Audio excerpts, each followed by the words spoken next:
Good day mga kabayan. Kumusta kayong lahat? So, weekend ngayon dito, Saturday. So, magche-change oil muna tayo ng Nissan X-Trail mga kabayan. 2011 ata to, itong modelo na to. Tingnan natin dun sa sa bin. Build date. So, ito yung niya, placard niya mga kabayan. Ayun, December 2011. So tama nga, December 2011. Yan. Ito mga kabayan, nasa baba. December 2011. Ayos. Okay. So bago ko i-drop yung oil mga kabayan, checkin ko muna yung yung oil level. So yan, medyo bumaba ng konti. Nandito siya. So dapat nandyan. Pero pasok pa rin sa range. So medyo mataas na kasing nito, tinakbo. So okay lang yan. Okay lang yung binawas niya, kakaunti lang. Siguro mga lang yan, 0.2. Yan. So ang tinakbo na ito, 200 plus na mga kabayan. Nissan X-Trail 2011. Yan. So bali kukunin ko lang muna yung natin, pansahod mga kabayan. Yung drain pan natin, tapos yung tools, ito yung 14 na spanner mga kabayan. Tapos pantanggal ng oil filter. Yan, ito, mas madali ito gamitin. Para dyan sa model na yan, ito yung magandang gamitin na oil filter wrench. Yan. Dilim dito tayo sa labas. Yan, ito. Kasi andito yung niya, oil filter mga kabayan. Yun, yung kulay blue. Yan to. So kung may ganito kayong sasakyan mga kabayan, madali lang i-DIY. Kunin ko lang yung pansahod. Yan, ito siya. Marami tayo, yung iba may laman. Ito para sa coolant lang ito mga kabayan. Yung iba may laman, tsaka yun yung malaki. So ito yung ginagamit ko rin yan, kaya lang nilagyan ko ng mga pinagpalit ng pyesa tsaka oil filter. Tatapon ko na rin yan, yung oil filter. So ito gamitin natin. Kasya na to yan. Yung langis niya kasya na rito. Yan. So kunin lang natin mahiwagang karton natin. Yan, higaan natin.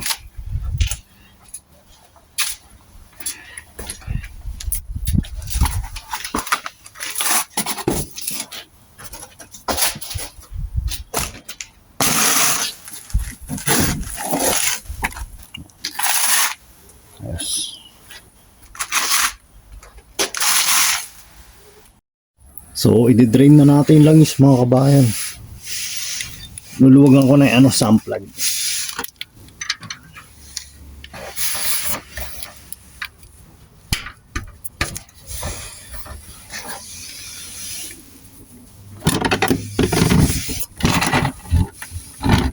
So, madali lang mga kabayan. Kung may ganito kayong sasakyan, kayang-kaya nyo ng i-DIY.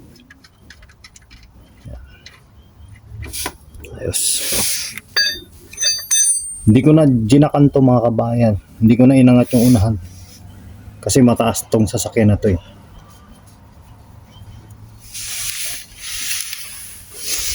So i-drain lang natin siya hanggang maubos.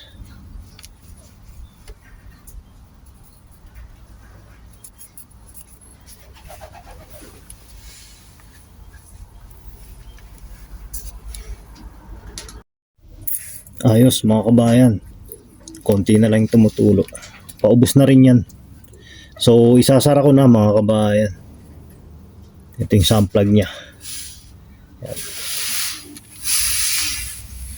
Sarado na natin.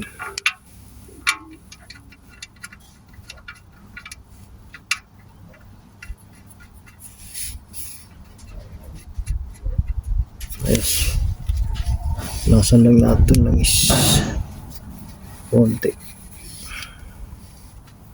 Tapos ito torque wrench natin mga kabayan. Bali lang yan, 35 Newton meter. So, spanner lang muna yung gagamitin ko mga kabayan. Spanner dito ang tawag sa Australia mga kabayan. Pero dyan sa atin, Yabe. Combination wrench mga kabayan. Finish type na natin ang torque wrench. So 35 lang to Newton meter. Kung nag-click na mga kabayan, yun. Yan. Ayos, isa pa. Okay, garanti sabog na yan. Tapos luluwagan ko naman yung yung oil filter nasa taas. Lalagay ko lang yung pansahod dito. So madali lang i-change oil to kasi yung oil filter nasa harapan mga kabayan. Ayan yung oil filter niya mga kabayan, yung kulay blue. Yan. So luluwagan ko lang sa taas mga kabayan.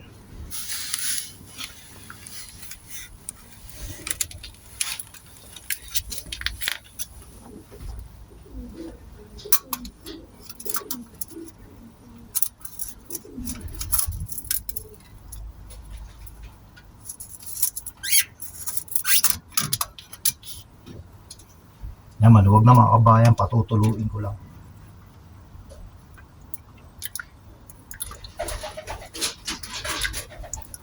Yan. Yan, tumutulo na mga kabayan. So tingin ko pwede nang tanggalin. Nakatanggalin ko na siya.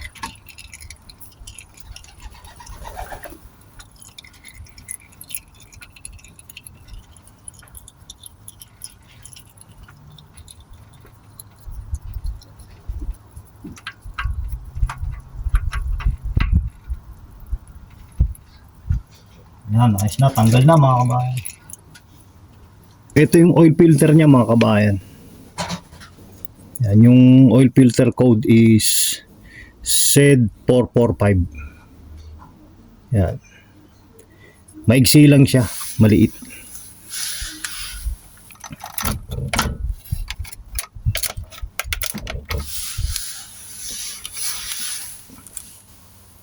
So ikakabit ko lang siya sa ibabaw mga kabayan.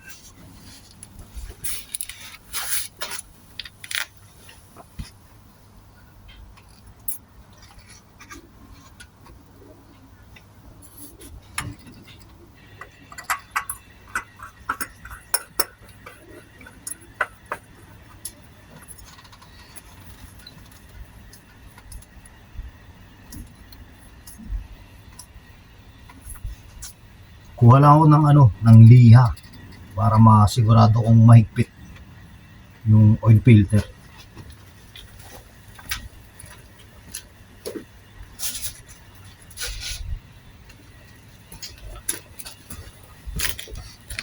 So gagamit lang tayo ng liha pag higpit mga kabayan. Hindi na natin gagamitin yung tools.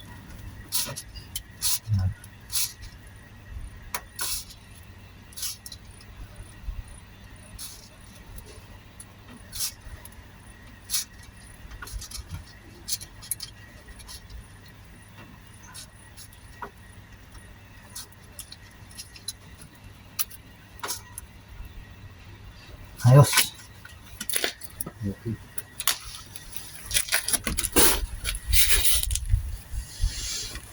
Okay mga kabayan. So lilinisin ko na lang yung pinagtuluan ng langis galing ng oil filter. Punas lang. Pero mamaya ugasan ko yung makina mga kabayan. Yan. Ayos.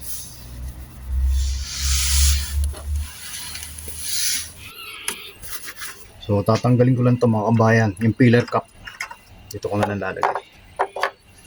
Tapos panel. Tapos ito gagamitin natin 5W30 mga kabayan. Engine oil, full synthetic. Yan. So ang laman nito mga mga 4.2. 4 liters lang muna mga kabayan. Lalagay natin. Ay, hindi, konti lang ata to. Mga 3.8. 3.8 lang muna mga kabayan.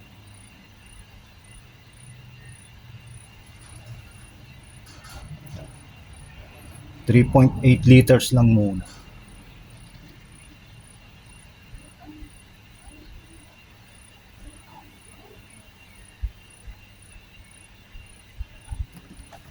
Sukat muna natin. Hindi ko inubos to. So tingnan natin sa dipstick mga kabayan. Ito yung dipstick niya. Hindi lang. Kalahati pa lang. Ayan, nandito pa lang.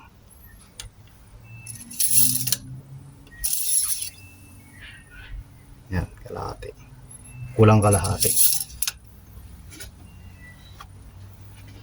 So, dagdagan pa natin mga kabayan.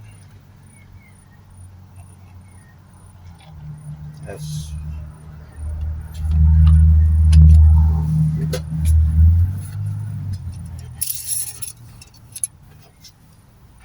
Nandito na siya. 3/4. So, dagdagan ko na lang ng konti pa.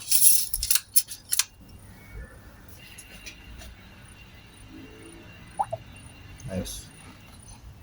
Okay na yan. Lagyan natin panel.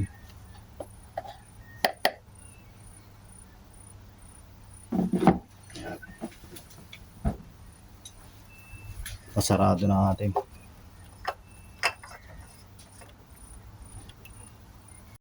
Yan.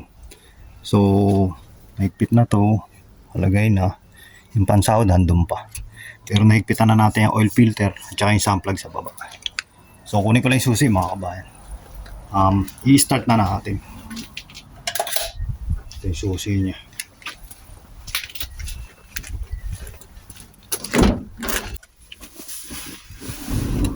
Yan. So, ang tinakbo niya mga kabayan, 214,000 kilometer. So, start ko lang muna mga kabayan.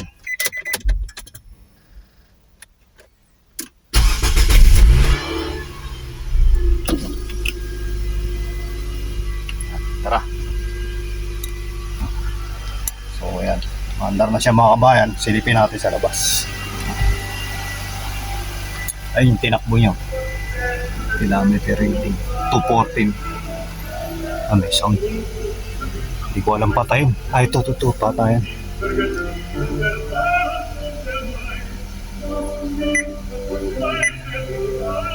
Yun. Na-turn off ko mga kabayan, JBC. Yes. Oo. Tingnan natin kung may leak sa ilalim. Yan, okay naman. Wala namang tumutulo. Ibig sabihin may higpit.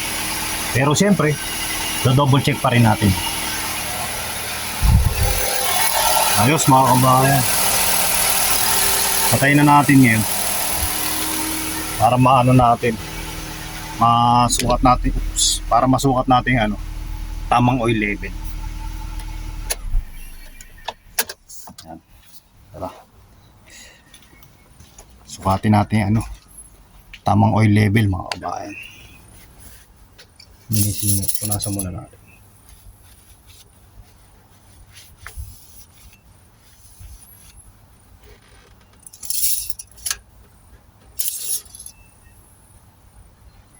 Yep, kulang ng konti mga kabayan. Dagdagan natin.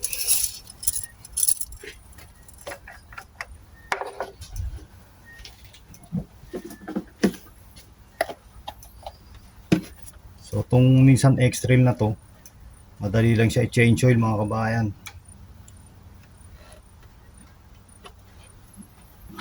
Kaya kung meron kayong ganitong modelo, kayang-kaya nyong i-DIY yung change oil. Yan, konti na lang. Kuha pa akong konti lang is.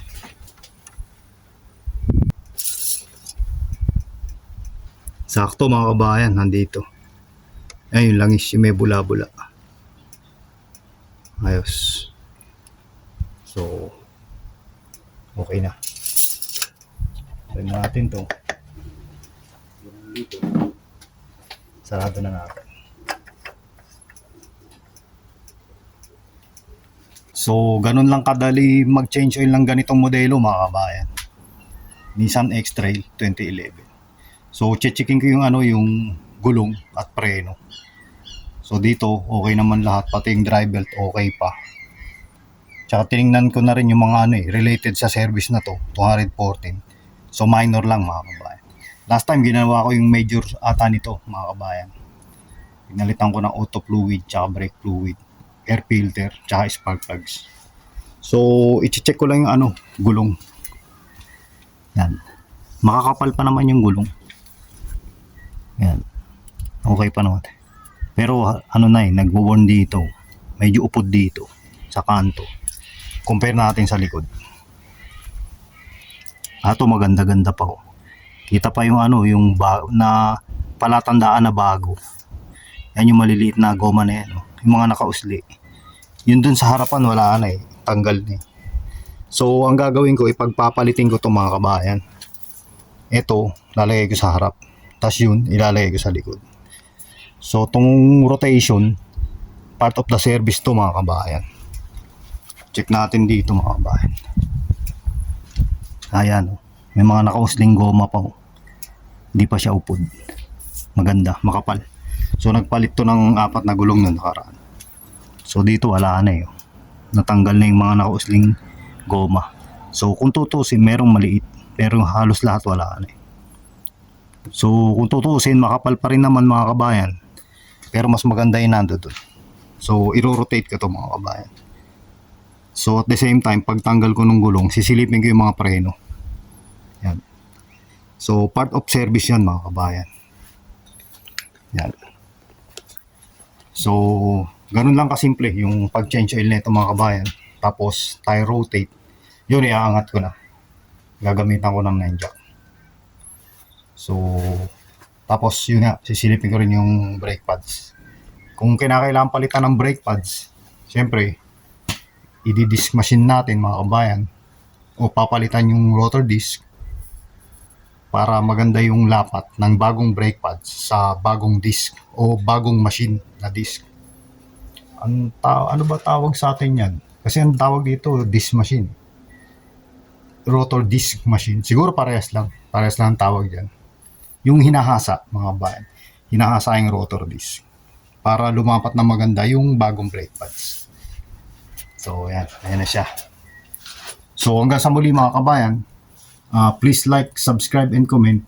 Kita-kita kits ulit sa susunod na vlog. Salamat!